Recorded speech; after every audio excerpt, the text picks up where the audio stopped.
배수연 연합인포맥스 뉴욕 특파원 연결해서 현지 분위기 들어보도록 하겠습니다. 특파원님 안녕하십니까? 안녕하세요. 네, 안녕하세요. 네, 지난주에 미국의 3월 신규 고용이 발표가 됐는데 2월에 비해서는 조금 줄어들었는데 그래도 20만 명을 넘어섰습니다. 임금 상승률을 다소 둔화된 모습이었는데요. 여러 가지 해석이 좀 가능할 것 같습니다. 미국의 3월 고용에 대해서 해석을 한번 좀 먼저 부탁드리도록 하겠습니다. 네, 월가 전문가들은 한마디로 3월 고용 보고서가 나쁘지 않았다, 이렇게 평가하는 것 같습니다. 고용 시장이 아주 천천히 식어가는 건 맞지만 여전히 탄탄하다, 이렇게 평가를 하고 있고요. 특히나 지금 그 5월 연준 통화정책 결정을 위한 연방공개시장위원회 FOMC를 앞두고 금리 인상을 단행할 여력이 생겼다, 이렇게 평가하고 있습니다.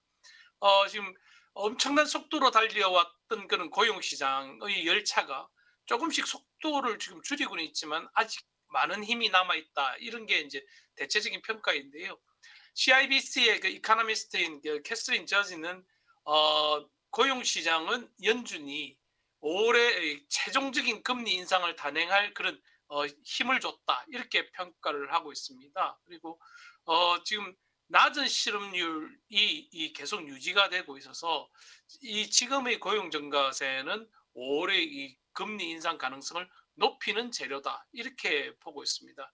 물론 말씀하셨듯이 임금 상승률이 좀 둔화되고 다른 고용 관련 지표가 크게 둔화되고 있습니다. 그래서 향후에는 고용 증가세가 아주 급격하게 둔화될 것이라는 게 월가의 그런 대체적인 시각입니다. 여기서 한 가지 주목해야 될 점이 있습니다. 3월 고용 보고서에서는 사실은 그 실리콘밸리 은행 사태의 여파가 반영되지 않았을 것이라는 점입니다. 대부분 그 지역 중소은행권의 위기와 신용경색의 여파가 향후에 수개월에 걸쳐서 반영이 될 텐데 아직 고용 지표에는 정확하게 반영이 되지 않은 것 같다라고 하는 게 월가의 그 해석입니다. 그래서 향후에 비농업 부분 신규 고용의 그런 지표는 그 실리콘밸리 뱅크가 그 파산한 다음 주에 집계가 됐습니다. 그래서 고용주들이 이 실리콘밸리 뱅크 사태에 대한 그런 영향에 대해서 응답하기에는 너무 이른 시점이었기 때문에 4월달 지표를 좀 더 지켜봐야 될 것 같고요. 여하튼 그럼에도 시장은 연준이 5월달에 기준금리를 25bp 한 번 더 올릴 수도 있다, 이렇게 풀이하고 있습니다. 다만 연준 내에서도 좀 이견을 나타내는 목소리가 나오고 있습니다. 전날 그 오스탄 글스비 그 시카고 연은 총재인데요. 최근에 그 신용 여건이 더 긴축될 가능성이 있다라고 강조를 하면서 연준이 추가 금리 인상에 좀 신중해야 된다, 이렇게 이야기를 했습니다. 시장이 이 콜스비 총재의 그런 발언에 좀 주목을 했는데요. 이 방안의 코끼리 같은 지금 지금 금융시장의 혼란을 우리는 좀 더 중요하게 평가해야 된다고 콜스비 총재가 강조를 했습니다. 근데 그럼에도 월가는 연준의 기준금리 추가 인상을 좀 높게 점치고 있습니다. 시카고 상품거래소 CME에서 그 연방기금 선물 금리가 거래되고 있는데요. 그 가능성을 지금 동결 가능성은 25.6%, 25bp 인상 가능성을 74.4%로 반영을 하고 있습니다. 이게 일주일 전까지는 동결 가능성이 56.7%였고요. 인상 가능성이 한 43.3%였습니다. 그래서 이 고용 보고서가 나온 이후에 월가의 분위기가 변했다, 이렇게 보시면 될 것 같습니다.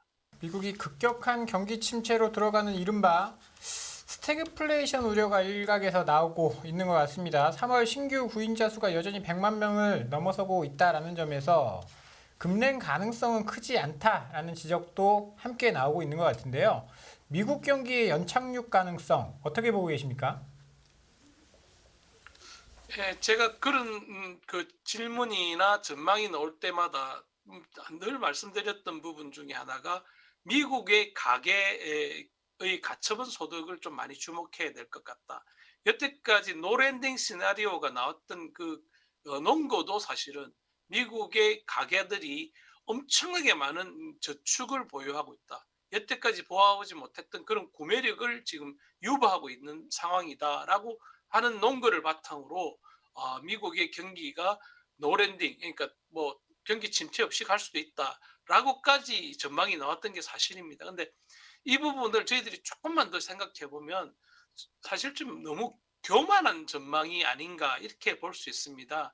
가장 우선 우리가 감안해야 될 건 연방준비제도가 기준금리를 1년 사이에 500bp나 올렸습니다. 저는 이렇게 우악스럽게 기준금리를 올리는 사례를 물론 80년대에 있었다고 하지만 제가 그때는 뭐 지금 이쪽이 없었고요. 학생 시절이었지만 너무 우악스럽게 올리다 보니까 지금 은행이 지금 파산할 지경이지 않습니까? 그 기저에 또 무엇이 있었냐고 보면 저희들이 그 팬데믹 때 전 세계적으로 혹시 사회자분들 그 사망자가 몇 명이나 되는지 아십니까?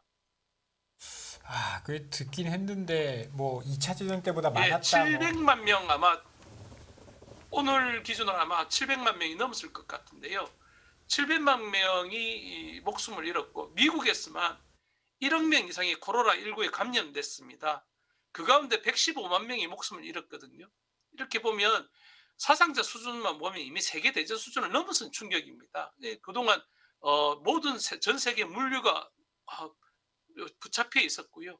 이런 상황을 우리가 이제 막 거쳐왔는데 이 상황에서 저희들이 경기 침체 없이 지나갈 수 있을 것이라고 보는 건 너무 좀 교만한 생각이 아닌가 이렇게 보고 있습니다. 지금 그동안 그 미국 경기를 탄탄하게 받쳐왔던 가게들도 이제 가처분 소득이 뚜렷하게 줄어들고 있습니다. 역대급으로 저축을 보유하고 있었는데 그게 이제 줄어서 지난해 12월 말 기준으로 한 1조 3천억 달러에 이르는 누적 저축 금액을 갖고 있습니다. 여전히 그러니까 이 예년에 비해서는 엄청나게 많은 그런 가처분 소득을 갖고 있는데요. 이 가처분 소득도 인플레이션이 기조적으로 진행되고 있으면서 연말에 접어들면 이미 아마 소진이 될 거다. 그러면 경기에서 크게 보면 가계의 소비, 기업의 투자, 정부의 지출 이렇게 놓고 봤을 때 미국에서는 가계의 소비가 가장 큰 성장 동력이었는데 여기에서 성장 동력을 잃을 수밖에 없을 것 같습니다. 그래서 경기 침체는 불가피할 것이다. 이게 과연 우리가 생각하는 것만큼 엄청난 그 폭으로 진행될 것이냐 아니면 얕은 수준에서 좀 길게 갈 것이냐 이 차이일 뿐일 것 같습니다. 네. 이번 주에 이제 은행 실적 발표가 나오기 시작하죠. 그래서 전체적으로 전망치 실적 발표, 전망치 한번 좀 짚어주십시오.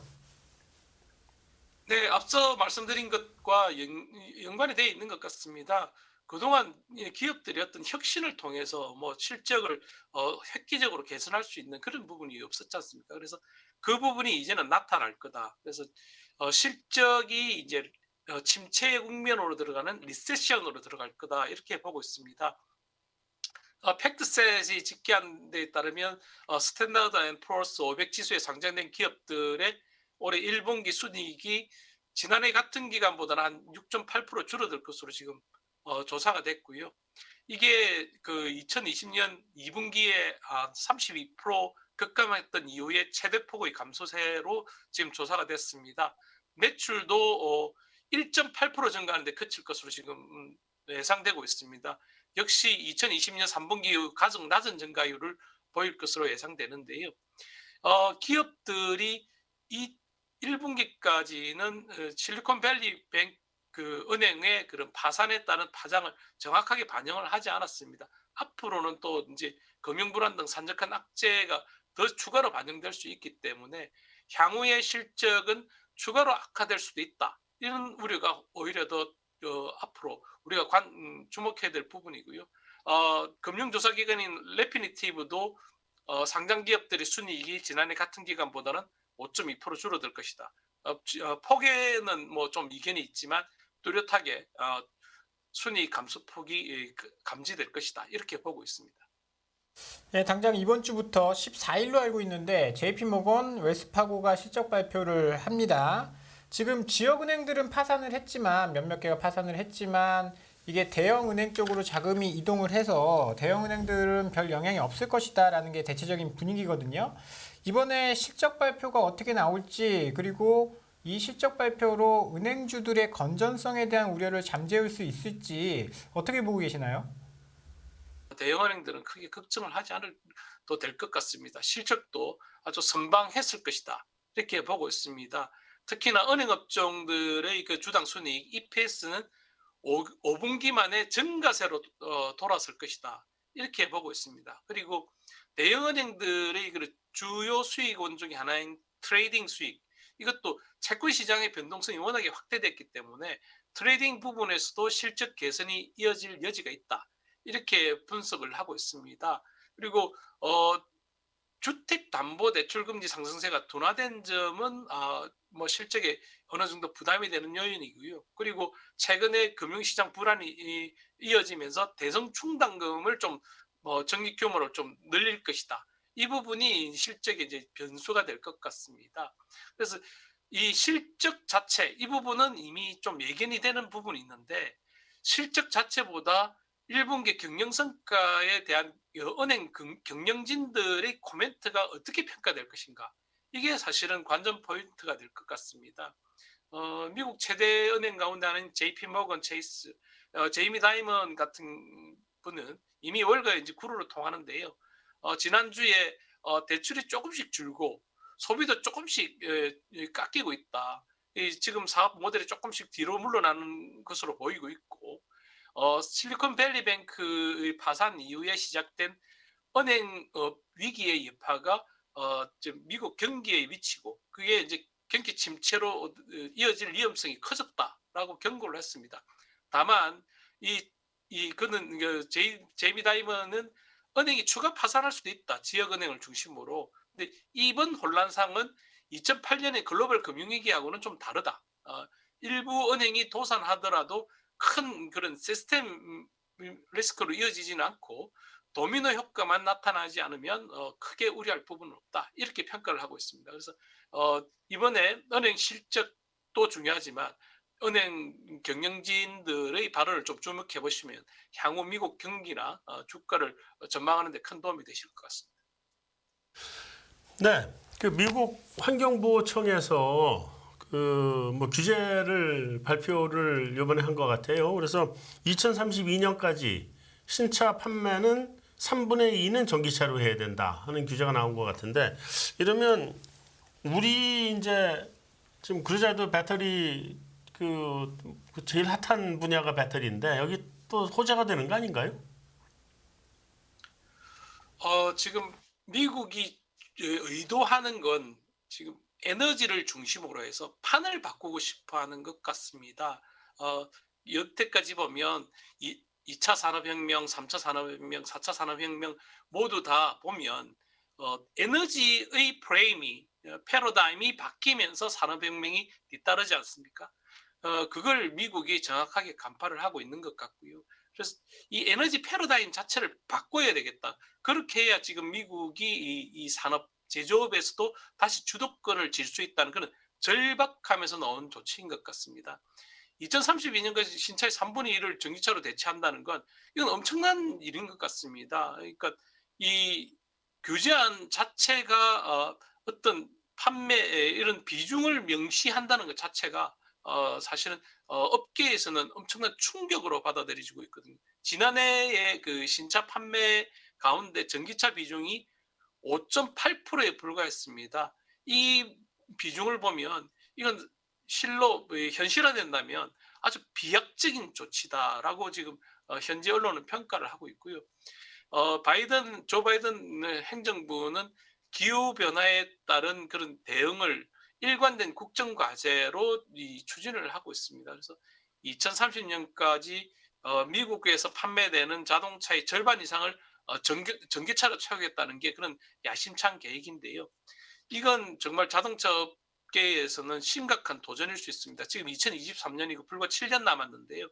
이에 대한 그런 전기차 설비 그리고 배터리 업체의 설비 투자 이런 부분 등을 감안하면 아직은 달러와 패권의 힘이 남아 있을 때 어떻게든 이 지금 패러다임 자체를 바꾸겠다라고 하는 그런 절박함에서 나온 그런 조치인 것 같습니다. 이게 현실화될지는 좀 더 지켜봐야 될 텐데요.